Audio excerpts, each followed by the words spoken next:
കഴിഞ്ഞ ദിവസങ്ങളിലൊക്കെ വാർത്തയിൽ നിറഞ്ഞു നിന്നത് ആമയിഴഞ്ചാൻ തോടും അവിടെയുണ്ടായ ആ ദുരന്തവുമാണ്. ഹൃദയം നടുക്കുന്ന ദുരന്തം. അതവിടെ നിൽക്കട്ടെ.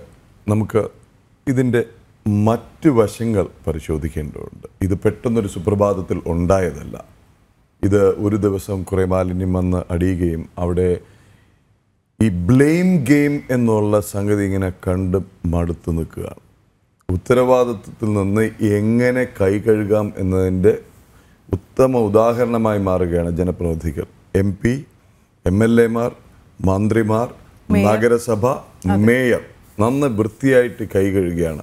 അതേക്കുറിച്ചൊക്കെ സോഷ്യൽ മീഡിയയിൽ ധാരാളം പ്രതികരണങ്ങൾ വന്നിട്ടുണ്ട്. അപ്പോൾ ഇന്നലെ നമ്മൾ പ്രത്യേകിച്ച് പേരൊന്നും ഇടാതെ ഒന്ന് അവതരിപ്പിച്ച ആ സോഷ്യൽ മീഡിയ റിഫ്ലക്ഷൻസ് ഇന്ന് സോഷ്യൽ സ്കൂപ്പ് എന്നുള്ള പേരിൽ അല്പസമയത്തിനകം എത്തും. തയ്യാറാകുമോ ഇല്ലയോ എന്ന് ഉറപ്പില്ലാത്തതുകൊണ്ടാണ് ഇന്നലെ പറയാത്തത്. അതിലേക്ക് വരാം. പക്ഷെ അതിനു മുമ്പ് ഇതെങ്ങനെ, എന്തുകൊണ്ടുണ്ടായി, എന്താണ് സംസ്ഥാനത്തിൻ്റെയും തിരുവനന്തപുരത്തിൻ്റെ അവസ്ഥ എന്നുള്ള ഒരു എക്സ്പ്ലെയിനർ ചെയ്തിട്ടുണ്ട് ദേവിക. ആമയിഴഞ്ചാൻ തോടും തിരുവനന്തപുരം നഗരത്തിലെ മാലിന്യ പ്രശ്നവും ഹൈക്കോടതിയിൽ വരെ വിഷയമായി. കേരള തലസ്ഥാനം ക്ലീൻ സിറ്റി ആകുമെന്ന വാഗ്ദാനം ഇരു മുന്നണികളിൽ നിന്നും മാറി മാറി കേട്ടതുമാണ്. എന്നാൽ പേരിനെങ്കിലും വൃത്തിയുള്ള നഗരം സംസ്ഥാനത്തുണ്ടോ? വൃത്തിയുള്ള സംസ്ഥാനങ്ങളുടെയും നഗരങ്ങളുടെയും പട്ടികയിൽ എവിടെയാകും കേരളത്തിൻ്റെ സ്ഥാനം? പരിശോധിക്കാം. ഇപ്പോൾ വാർത്തകളിൽ നിറയുന്ന പേരാണ് ആമയിഴഞ്ചാൻ തോട്. എന്താണ് ആമയിഴഞ്ചാൻ തോട്? തിരുവനന്തപുരത്തിന്റെ മാലിന്യവാഹിനി എന്ന് പറയുന്നതാണ് ഏറ്റവും ഉചിതം.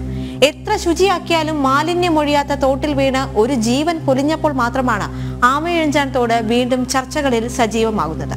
ഇതോടെ തിരുവനന്തപുരത്തിനെ മറ്റൊരു ബാഴ്സലോണ സിറ്റിയാക്കുമെന്ന ശശി തരൂർ MPയുടെ വാഗ്ദാനവും ആമയിഴഞ്ചാൻ തോട്ടിൽ ഒഴുകിപ്പോയി. എങ്ങനെയാണ് നഗരത്തിലെ മാലിന്യ പ്രശ്നങ്ങൾ കൈകാര്യം ചെയ്ത് സുന്ദര നഗരങ്ങൾ സൃഷ്ടിക്കുന്നതെന്നറിയാൻ അങ്ങ് ബാഴ്സലോണ വരെ പോകണമെന്നില്ല. നമ്മുടെ ഭാരതത്തിൽ തന്നെ അതിനുള്ള ഉത്തമ ഉദാഹരണങ്ങൾ ധാരാളമുണ്ട്. കേന്ദ്ര സർക്കാരിന്റെ വാർഷിക ശുചിത്വ സർവേയിൽ ഏറ്റവും വൃത്തിയുള്ള സംസ്ഥാനമായി തിരഞ്ഞെടുക്കപ്പെട്ടത് മഹാരാഷ്ട്രയാണ്. കഴിഞ്ഞ കൊല്ലത്തെ സ്വച്ഛ സർവേഷൻ പുരസ്കാരങ്ങൾ പ്രഖ്യാപിച്ചപ്പോൾ മധ്യപ്രദേശും ഛത്തീസ്ഗഡും യഥാക്രമം 2ഉം 3ഉം സ്ഥാനങ്ങൾ നേടി. രാജ്യത്തെ ഏറ്റവും വൃത്തിയുള്ള സംസ്ഥാനങ്ങളുടെ പട്ടികയിൽ കേരളത്തിന്റെ സ്ഥാനം 23ആണ്.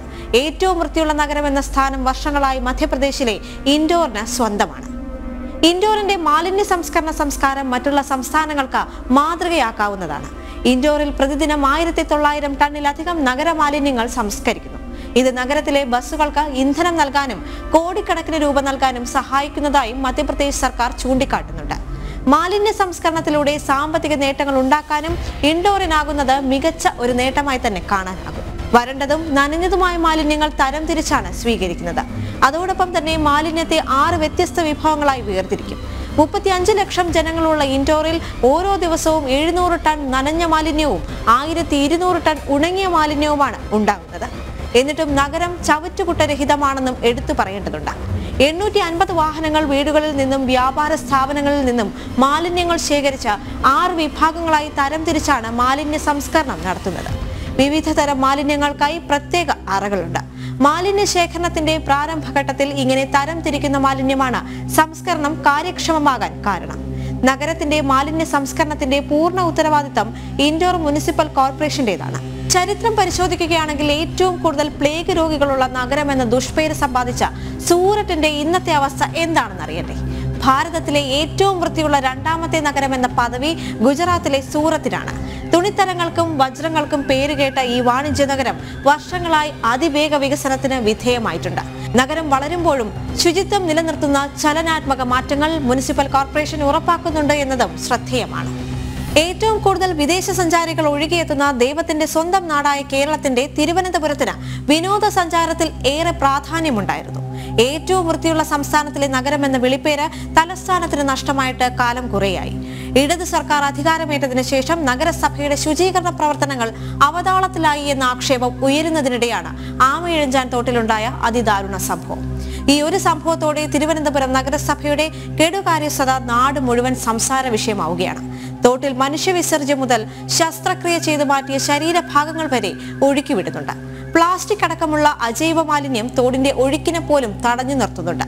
നഗരസഭയുടെ ഉത്തരവാദിത്തം കൃത്യമായി നിർവഹിക്കാതെ മറ്റു വിഭാഗങ്ങളെ പഴിചാരുന്ന മേയറുടെ നടപടിയും വലിയ രീതിയിൽ വിമർശനം നേരിടുകയാണ്.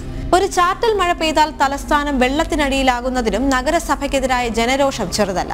തിരുവനന്തപുരം നഗരസഭയുടെ പ്രവർത്തനത്തെ ഇടതുപക്ഷ നേതാക്കൾ അടക്കം വിമർശിക്കുന്ന സാഹചര്യത്തിലും മാറാൻ തയ്യാറാകാത്ത നഗരസഭയുടെ നിലപാടിൽ പൊലിയുന്നത് സാധാരണക്കാരായ ജനങ്ങളുടെ ജീവനാണ്.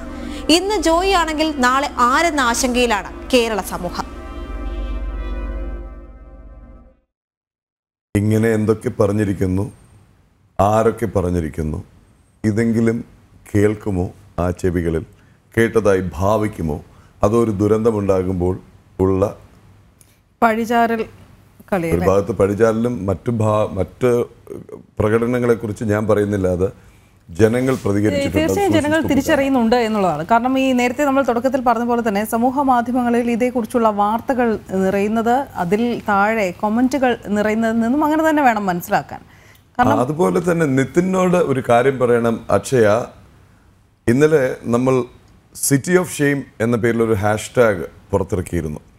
അത് പൊതുജനം മൊത്തത്തിൽ ഏറ്റെടുത്ത് വളരെയധികം പ്രചരിപ്പിച്ചു. ആ ഹാഷ്ടാഗിലാണ് ഇത് സംബന്ധിച്ച എല്ലാ പ്രതികരണങ്ങളും, അല്ലെങ്കിൽ ധാരാളം പ്രതികരണങ്ങൾ വന്നു എന്നാണ് മനസ്സിലാക്കുന്നത്. അത് സംബന്ധിച്ചൊരു വിശദമായൊരു വാർത്ത തരണമെന്ന് നിതിനോടൊന്ന് പറയണം. എന്തായാലും ഈ വിഷയത്തിൽ ഇതൊന്നും അഡ്രസ്സ് ചെയ്യാതെ പോകാൻ നിവൃത്തിയില്ല. കാര്യം you cannot wish things away. നമ്മൾ എത്ര ആഗ്രഹിച്ചാലും പ്രശ്നങ്ങളിൽ നിന്ന് ഒളിച്ചോടാനാവില്ല. കണ്ടില്ലെന്ന് നടിച്ചിട്ട് കാര്യവുമില്ല. അപ്പോൾ പിന്നെ നേരെ തന്നെ അത് നേരിടണം. അത് വിടാതെ ജനം പിന്തുടരും എന്നുള്ളതിൻ്റെ ഒരു സന്ദേശം കൂടിയാണ് ഇന്ന് രാവിലെ നൽകാൻ ഉദ്ദേശിക്കുന്നത്. ശാലിനി ചേരുകയാണ്. ശാലിനി, ഇത്രയൊക്കെ സംഭവിച്ചിട്ടും കഴിഞ്ഞ വർഷം അല്ലെങ്കിൽ ഇതിനു മുമ്പ് ഒരു തവണ റെയിൽവേ മുൻകൈയെടുത്ത് അവിടെ ശുചീകരണം നടത്തി വൃത്തിയാക്കി, അല്ലെങ്കിൽ ട്രാക്കിനടിയിലുള്ള ഭാഗം ക്ലീൻ ചെയ്തു എന്നുള്ളതിൻ്റെ പേരിൽ ഈ മാലിന്യ കുമ്പാരത്തിൻ്റെയും ഇവിടെ ഉണ്ടായ ദുരന്തത്തിൻ്റെയും മുഴുവൻ ഉത്തരവാദി റെയിൽവേ ആണ്. റെയിൽവേ ചെയ്യേണ്ട കാര്യങ്ങൾ ചെയ്യേണ്ട സമയത്ത് ചെയ്തില്ല എന്നുള്ള മട്ടിലാണ് ഒരു ഉളുപ്പുമില്ലാതെ, ഒരു ലജ്ജയുമില്ലാതെ മേയർ തുടങ്ങി MP വരെ പറയുന്നത്. MP-യുടെ ന്യായം കേട്ട് കഴിഞ്ഞാൽ അതിപ്പോൾ നമ്മുടെ എക്സ്പ്ലെയിനിൽ ആദ്യം തന്നെ പറഞ്ഞു, ബാഴ്സലോണ വന്നിരുന്നുവെങ്കിൽ ഇതൊന്നും ഉണ്ടാവില്ലായിരുന്നു എന്ന്. ബാഴ്സലോണയും ഇവിടെ ഈ അഴുക്ക് വാരി കളയാത്തതും മാലിന്യ നിർമ്മാർജ്ജനവും തമ്മിൽ എന്താണ് ബന്ധം?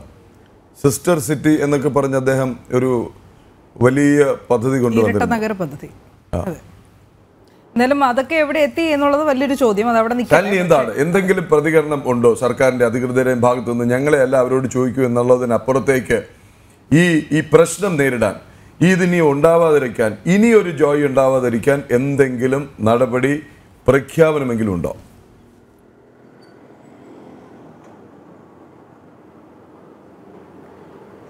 ഇന്നലെ തദ്ദേശ മന്ത്രി സംഭവങ്ങൾക്ക് ശേഷം മാധ്യമങ്ങളെ കാണുന്ന സാഹചര്യമുണ്ടായിരുന്നു. മാധ്യമങ്ങളെ കണ്ടപ്പോൾ അദ്ദേഹം പറയുന്നത് 6 മാസത്തിനകം ഇതിനൊരു അടിയന്തര പരിഹാരം കാണാൻ കഴിയും, അല്ലെങ്കിൽ കാണും എന്നുള്ളൊരു ന്യായീകരണം, വിശദീകരണം ഒക്കെയാണ് തദ്ദേശ മന്ത്രിയുടെ ഭാഗത്തു നിന്നുണ്ടായിരിക്കുന്നത്. സമാനമായി തന്നെയാണ് തിരുവനന്തപുരം നഗരസഭയുടെ മേയർ ആര്യ രാജേന്ദ്രനും അത്തരത്തിലൊരു പ്രതികരണം നടത്തിയിട്ടുമുണ്ട്. അതായത് അടിയന്തര പ്രാധാന്യത്തോടു കൂടി ഇത് പരിഹരിക്കുമെന്നുള്ളതാണ്. പക്ഷേ അടിയന്തര പ്രാധാന്യത്തോടെ പ്രശ്നം പരിഹരിക്കുമെന്ന് പറയുമ്പോഴും ഇത് എവിടെ തുടങ്ങി എവിടെ അവസാനിക്കുമെന്നൊരു ചോദ്യം, അത് നഗരസഭയ്ക്ക് മുന്നിൽ വലിയൊരു ചോദ്യമായി അല്ലെങ്കിൽ ഒരു നിഴലായി നിൽക്കുകയാണ് എന്നുള്ളതാണ് ശ്രദ്ധേയമായിട്ടുള്ള കാര്യം. ജനം TV അടക്കം കഴിഞ്ഞ മെയ്യിൽ ഈ വേനൽമഴ ശക്തമായ സമയത്ത് മാലിന്യങ്ങൾ അടിഞ്ഞുകൂടിയും തലസ്ഥാന നഗരത്തിൽ വെള്ളക്കെട്ടുണ്ടാകുന്നതിന്റെ രൂക്ഷമായ കാരണം തപ്പി ഇറങ്ങിയപ്പോൾ നമുക്ക് വ്യക്തമായത് ഇത്തരത്തിൽ മാലിന്യങ്ങൾ അടിഞ്ഞുകൂടി ജലത്തിൽ ഒഴുകാൻ കഴിയാത്ത രീതിയിൽ അതിന്റെ നീരൊഴുക്ക് നിലച്ചു നിൽക്കുന്ന ഒരു സാഹചര്യമാണ്. ഇത് തിരുവനന്തപുരത്തിന്റെ വാട്ടർ അതോറിറ്റിയുടെ സമീപത്ത് നിന്നാണ് ആമേഴഞ്ചാൽ തോടിന്റെ ഉത്ഭവ സ്ഥാനം. അവിടെ നിന്നുമാണ് ഈ ജലം ഒഴുകി തോടായി മാറി പിന്നീട് അത് നമ്മൾ കാണുന്നത് തമ്പാനൂർ അടക്കമുള്ള മാഞ്ഞാലിക്കുളം റോഡിന് ഭാഗത്ത് വെച്ചിട്ടാണ് ഇത് തോടായി നമ്മൾക്ക് കാണുന്നത്. ആമേഞ്ചാൻ തോടായി മാറുന്നത് അവിടെയാണ്. അവിടെ മുതൽ തന്നെ വേസ്റ്റുകൾ നിറയുകയാണ്. സ്വകാര്യ വ്യക്തികൾ കൊണ്ടുവന്ന് മാലിന്യങ്ങൾ ഇടുന്നുണ്ട്. പലരും വീടുകളിൽ നിന്ന് ശേഖരിച്ച് കാശ് വാങ്ങി കൊണ്ടുപോയി ശേഖരിക്കുന്ന മാലിന്യങ്ങൾ ഈ തോട്ടിൽ തള്ളുന്നുണ്ട്. ഇതൊക്കെ ജലത്തിന്റെ ഒഴുക്ക് നശിപ്പിക്കുന്നു. ഇത് പിന്നീട് നേരെ ചെല്ലുന്നത് പാർവതി പുത്തനാറിലേക്കാണ്. പാർവതി പുത്തനാറിന്റെ ദൃശ്യങ്ങളും നമ്മൾ അന്ന് പ്രേക്ഷകരിലേക്ക് എത്തിച്ചതാണ്. പാർവതി പുത്തനാറിന് നടുക്ക് വേസ്റ്റ് അടിഞ്ഞുകൂടി അതിൽ നിന്ന് തെങ്ങ് കിളിച്ച് അതിൽ തേങ്ങ പിടിച്ചു നിൽക്കുന്ന സാഹചര്യത്തിലേക്ക് കാര്യങ്ങൾ വാഹനങ്ങൾ എത്തിയിട്ടുണ്ട്. അതായത് പാർവതി പുത്തനാറിന്റെ ഒത്ത നടുഭാഗത്തായി വള്ളക്കടവ് മേഖലയിൽ അത്തരത്തിൽ എത്തിയിട്ട് പോലും അത് ശുചീകരിക്കാനോ നവീകരണ പ്രവർത്തനങ്ങൾ നടത്താനോ നഗരസഭ തയ്യാറാകുന്നില്ല എന്നുള്ളതാണ് ഏറ്റവും ശ്രദ്ധേയമായിട്ടുള്ള കാര്യം. ഈ സ്മാർട്ട് സിറ്റി പദ്ധതിയുടെ ഭാഗമായിട്ടും ഒപ്പം തന്നെ നഗരസഭയിൽ ഓരോ കാലങ്ങളായി വരുന്ന ബജറ്റിന്റെ ഭാഗമായിട്ടും ഒക്കെ 12 കോടിയിലധികം രൂപയാണ് തിരുവനന്തപുരം നഗരസഭയിലെ ആമയിഴഞ്ചൻ തോടിന്റെ നവീകരണത്തിനായി സർക്കാർ നീക്കിവെച്ചത്. പക്ഷേ ആ 12 കോടിയിൽ 2 കോടി പോലും ചെലവഴിച്ചിട്ടില്ല ഇതുവരെയും എന്നുള്ളതാണ് ഏറ്റവും ശ്രദ്ധേയമായിട്ടുള്ള കാര്യം. ബാക്കി കോടികൾ എവിടെ പോയി, അല്ലെങ്കിൽ ഇനിയും ജോയിമാരുണ്ടാകേണ്ടി വരുമോ ഈ കോടികൾ ചെലവാക്കാനും ഈ മാലിന്യ നിർമ്മാർജ്ജനത്തിനും എന്നുള്ളതാണ് ഏറ്റവും എടുത്തു ചോദിക്കേണ്ട മറ്റൊരു ചോദ്യമായി നിൽക്കുന്നത്. സാധാരണ ജനങ്ങളും ചോദിക്കുന്നത് അതാണ്. 100 കണക്കിന് വീടുകളാണ് ഈ സമീപ പ്രദേശങ്ങളിലുള്ളത്. നമ്മൾ ഈ ജോയിയുടെ മൃതദേഹം ലഭിച്ച ഭാഗത്ത് നിന്നടക്കം ജനം TV കഴിഞ്ഞ മെയ് മാസത്തിൽ റിപ്പോർട്ട് ചെയ്തതാണ്. ആ ഭാഗത്ത് മാലിന്യം അടിഞ്ഞുകൂടി റെയിൽവേയുടെ തൊട്ട് സമീപമാണ്. സ്വാഭാവികം ഇതിന്റെ അടുത്ത് നിരവധി വീടുകളുണ്ട്. വീടുകളിൽ താമസിക്കാൻ കഴിയാത്ത സാഹചര്യം, വ്യാപാര സ്ഥാപനങ്ങൾ തുറന്നു പ്രവർത്തിക്കാൻ കഴിയാത്ത സാഹചര്യം. ഈ വേസ്റ്റുകൾ കൂടുമ്പോൾ അവർ തന്നെ ഇറങ്ങി വേസ്റ്റ് വാരി വെക്കേണ്ട അല്ലെങ്കിൽ ഒഴുക്ക് ഉണ്ടാക്കേണ്ട ഒരു സാഹചര്യത്തിലേക്ക് കാര്യങ്ങൾ പോവുകയാണ്. ഇവിടെയാണ് അധികാരവർഗം കണ്ണു തുറക്കാതെ ഇരിക്കുന്നത്. ഇനി ഒരു 6 മാസത്തിനുള്ളിൽ ഞങ്ങൾ മലമറിക്കും എന്നുള്ള രീതിയിൽ പറയുകയും ചെയ്തിട്ടുള്ളത്. എന്തായാലും ഒരു ജീവൻ നഷ്ടമായി എന്നുള്ളത് യാഥാർത്ഥ്യം തന്നെയാണ്. അവിടെ ഒരു മേയറിന്റെ കണ്ണീരിനോ അല്ലെങ്കിൽ 10 ലക്ഷം രൂപ എന്ന ധനസഹായത്തിനോ ആ ഒരു വീടിന്റെ അത്താണിയെ നൽകാൻ കഴിയില്ല എന്നുള്ളൊരു യാഥാർത്ഥ്യം പൊതുസമൂഹം ഇനിയെങ്കിലും മനസ്സിലാക്കും എന്നുള്ളതാണ് നമുക്ക് ഈ ഒരു ദിവസം കൂടി ഓർക്കപ്പെടാൻ കഴിയുന്നത്. ഏതായാലും വലിയ രീതിയിലുള്ള വിമർശനമാണ് നഗരസഭയ്ക്കെതിരെ ഈ ഘട്ടത്തിൽ ഉയരുന്നത് എന്നുള്ളതാണ് ശ്രദ്ധേയമായിട്ടുള്ള കാര്യം. കാരണം ഇത്രയധികം മാസ്റ്റർ പ്ലാൻ ഇല്ലാതെ അല്ലെങ്കിൽ ഡ്രെയിനേജ് സിസ്റ്റം ശരിയാക്കാതെ എവിടേക്കാണ് ഈ വെള്ളം പോകുന്നത്, അല്ലെങ്കിൽ ഈ മാലിന്യങ്ങൾ എങ്ങോട്ടേക്കാണ് പോകുന്നത്, എത്ര ടണലുകൾ തിരുവനന്തപുരം നഗരസഭയിൽ ഈ ആമയിഴഞ്ചൽ തോടുമായി മുന്നോട്ട് പോകുമ്പോൾ ഉണ്ട്, അതെങ്ങോട്ടൊക്കെയാണ് അതിന്റെ ഒഴുക്ക്, എവിടൊക്കെയാണ് ഒഴുക്ക് തടസ്സപ്പെട്ടിരിക്കുന്നത്, ഇതൊന്നും കൃത്യമായ ഇതിന് ഉത്തരം നൽകാൻ നഗരസഭയ്ക്ക് കഴിയുന്നില്ല എന്നുള്ളതാണ് ഏറ്റവും ശ്രദ്ധേയമായിട്ടുള്ള കാര്യം. ഒരുപക്ഷെ തിരുവനന്തപുരം ഒരു ഓർമ്മപ്പെടുത്തലാണ്. ആമയിഴഞ്ചൽ തോട് ഒരു ഉദാഹരണമാണ്. തലസ്ഥാനത്തിന്റെ മാത്രമല്ല, സംസ്ഥാനത്തിന്റെ വിവിധ ഭാഗങ്ങളിൽ വിവിധ ജില്ലകളിൽ വേസ്റ്റ് മാനേജ്മെന്റ് കൃത്യമായി നടപ്പിലാക്കുന്നില്ല എന്നുള്ളതിന്റെ ഏറ്റവും ഒടുവിലത്തെ ഉദാഹരണവും ഇരയുമാണ് ജോയി എന്നുള്ളതാണ്. ഒരു രീതിയിലുള്ള കരുതൽ നടപടികളും സ്വീകരിക്കാതെയുള്ള വേസ്റ്റ് മാനേജ്മെന്റ് നടപടികളാണ് തിരുവനന്തപുരം നഗരസഭയെ ഇത്രയധികം മുക്കുന്നത് എന്നുള്ളത്. കാലവർഷം ശക്തി പ്രാപിക്കുകയാണ്, മഴ വരും. ഇനി വേസ്റ്റ് എല്ലാം ഒരു ഭാഗത്ത് അടിഞ്ഞുകൂടി വീണ്ടും വെള്ളപ്പൊക്കം ഉണ്ടാകാനുള്ള സാധ്യതയുണ്ട്, അസുഖങ്ങൾ വരാനുള്ള സാധ്യതയുണ്ട്. പക്ഷേ ഡെങ്കിപ്പനിയും ചിക്കൻ ഗുനിയയും അടക്കമുള്ള കൊതുകുജന്യ രോഗങ്ങളുടെ ഒരു കേന്ദ്രമായി തലസ്ഥാനം, മുമ്പൊക്കെ നമ്മൾ പറയുന്നത് കൊച്ചിയിലാണ് കൊതുകുകൾ കൂടുതലാണ്, കൊച്ചിയാണ് കൊതുകിന്റെ കേന്ദ്രം. പക്ഷേ അത് മാറി തലസ്ഥാനം കൊതുകുകളുടെ കേന്ദ്രമായി, ഡെങ്കിപ്പനിയുടെയും വിവിധ കൊതുകുജന്യ എലിപ്പനി അടക്കമുള്ള രോഗങ്ങളുടെയും കേന്ദ്രമായി, അതിന്റെ കേന്ദ്ര ബിന്ദുവായി തലസ്ഥാന നഗരം മാറുകയാണ്, അല്ലെങ്കിൽ സ്മാർട്ട് സിറ്റി എന്ന് അവകാശപ്പെടുന്ന നഗരം മാറുകയാണ് എന്നുള്ളതാണ് ചോദ്യം. അല്ലെങ്കിൽ അത് ഉയരുകയും ചെയ്യുകയുണ്ട്. എന്തായാലും നഗരസഭ ഇനിയെങ്കിലും മാറി ചിന്തിക്കുമെന്ന് നമുക്ക് പ്രതീക്ഷിക്കാം. പ്രതിപക്ഷം അടക്കം വലിയ രീതിയിലുള്ള പ്രതിഷേധത്തിലേക്ക് കൂടി കാര്യങ്ങൾ കൊണ്ടുപോവുകയാണ്. മേയർ റിയ രാജേന്ദ്രൻ രാജിവെക്കണം, കാര്യക്ഷമമായ പ്രവർത്തനം കാഴ്ചവെക്കാത്ത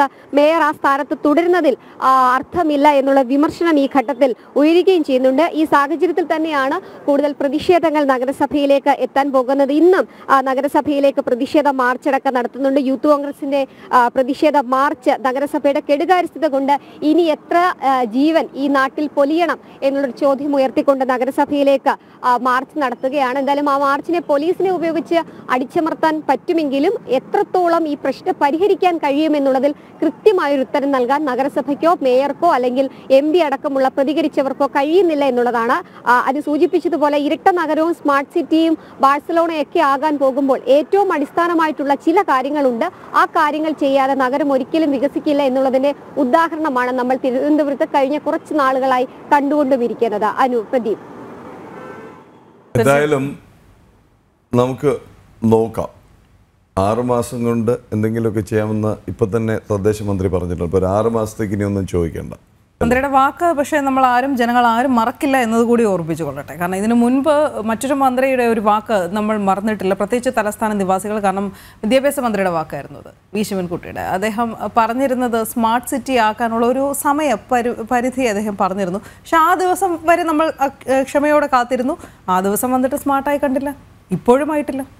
എന്തായാലും ഈ വാക്കെങ്കിലും പാലിക്കുമോ എന്നതാണ്. എന്തായാലും നമ്മൾ തിരഞ്ഞെടുക്കുന്ന ധാരാളം കമന്റ്സ് വരുന്നുണ്ട്. ഇപ്പോൾ ഈ നമ്മുടെ ശ്രീരഞ്ജിത്ത് പറയാൻ ശ്രമിച്ചതും ഹരിതകർമ്മ സേനയെ കുറിച്ചിട്ടുള്ള പരാതിയാണെന്നൊരു മെസ്സേജ് വന്നിട്ടുണ്ട്. എന്തായാലും അത് അന്വേഷിക്കാൻ പറയാം. ശാലിനിയോട് ഇത് കഴിഞ്ഞാൽ ഉടനെ തന്നെ പറയാം. കാശ് വാങ്ങുന്നു, പ്ലാസ്റ്റിക് കൊണ്ടുപോകുന്നു, എവിടേക്കാണ് കൊണ്ടുപോകുന്നത്, ഇവിടേക്കാണോ തള്ളുന്നത്.